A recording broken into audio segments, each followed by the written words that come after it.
बिस्मिल्लाहिर्रहमानिर्रहीम। Criminal trials में cross examination के हवाले से हमारी गपशप का सिलसिला जारी है। याद रखिएगा कि किसी भी शहादत को परखने के लिए और उस शहादत की हकीकत को मालूम करने के लिए और उस हकीकत को उस फौजदारी ट्रायल के फैसले की बुनियाद बनाने के लिए क्रॉस एग्जामिनेशन की जाती है।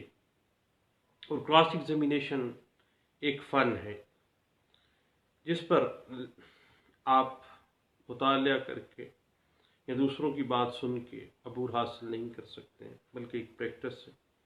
और एक माहिर वकील जो है, हकीकतन कामयाब वकील तभी अच्छा क्रिमिनल ट्रायल लायर तभी बन सकता है जब वो क्रॉस एग्जामिनेशन में अच्छा है, क्योंकि क्रॉस एग्जामिनेशन के ज़रिए ही एक गवाह को सच्चा या झूठा साबित किया जा सकता है। बुनियादी तौर पर क्रॉस एग्जामिनेशन एक ऐसा डबल एज वेपन है जिसके ज़रिए दूध का दूध और पानी का पानी तो हो जाता है, लेकिन बाज़ औक़ात ये क्रॉस एग्जामिनेशन करने वाली पार्टी को भी नुकसान दे जाती है। हर गवाह के ऊपर मुखालिफ फरीक को क्रॉस एग्जामिनेशन का कानून हक देता है और कानून कभी भी ऐसे हक को ख़त्म नहीं करना चाहता। और जहाँ पर किसी ख़ास फैक्ट या मौक़िफ़ पर क्रॉस एग्जामिनेशन आप नहीं करते हैं तो प्रजम्पशन हो जाती है कि उस ख़ास वाक़े या उस मौक़िफ़ को गोया आपने तस्लीम कर लिया है। इस बात की अगर आप इंटरप्रिटेशन देखना चाहते हैं तो 2003 MLD पेज 39 और PLD 2004 Lahore high court page 668 में हमें इस बात की इंटरप्रिटेशन मिलती है। अदालती गवाह में अगर आए हैं, कोर्ट विटनेसेस हैं और फ्रीकैन में से किसी भी फरीक ने उन कोर्ट विटनेसेस के ऊपर क्रॉस नहीं किया है, तो अब ये समझा जाएगा कि दोनों फरीकैन ने उस कोर्ट विटनेस के बयान को तस्लीम कर लिया है।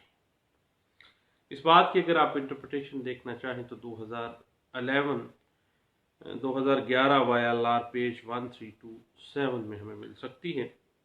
और एग्जामिनेशन इन चीफ में गवाह की तरफ से कोई मखसूस बयान जो किसी कॉन्फ्लिक्ट की मुस्तकिल हैसियत से मुतल्लिक हो, अगर उस पर आप कंट्राडिक्ट करते हुए सजेशन पेश करते हुए एतराज़ नहीं करते, तो अब उस क्रॉस एग्जामिनेशन में जब आपने एतराज़ ही नहीं किया, सजेशन तक नहीं दी, तो मज़कूरा बयान जो है आप इत्मीन के आप यकीन कर गए हैं। इस बात की इंटरप्रिटेशन हमें 2011 में हमें मिल जाती है। PLD 2011 सुप्रीम कोर्ट पेज 554 में हमें मिल जाती है, क्योंकि क्रॉस एग्जामिनेशन में सजेशंस लाजमी तौर पर हमेशा डिफेंस प्ली या एडमिशन पर मबनी नहीं होती। आपको पता ही है ना, कन्फेशन के ज़ुमरे में आती हैं। इनको वैसे ही इख्तियार किया जाता है अगर सजेशन के ज़रिए कोई आपने उज़र लेना है तो आप ले सकते हैं। अब इस बात की मज़ीद अगर आप इंटरप्रिटेशन देखना चाहते हैं, एक बड़ा लैंडमार्क जजमेंट है जिसमें क्रॉस की इस पहलू के ऊपर आपको इंटरप्रिटेशन मिल जाएगी। उस केस में PLD 2011 सुप्रीम कोर्ट पेज 554 में आप देख सकते हैं। और अगर किसी गवाह ने किसी एग्जामिनेशन इन चीफ के अंदर शहादत दी और उस पर आपने क्रॉस नहीं किया है, तो ये प्रजम्पशन तो हो जाती है कि गोया आपने उसको तस्लीम कर लिया है। इस बात की इंटरप्रिटेशन हमें PLD 2011 सुप्रीम कोर्ट पेज 296 में भी हमें मिलती है।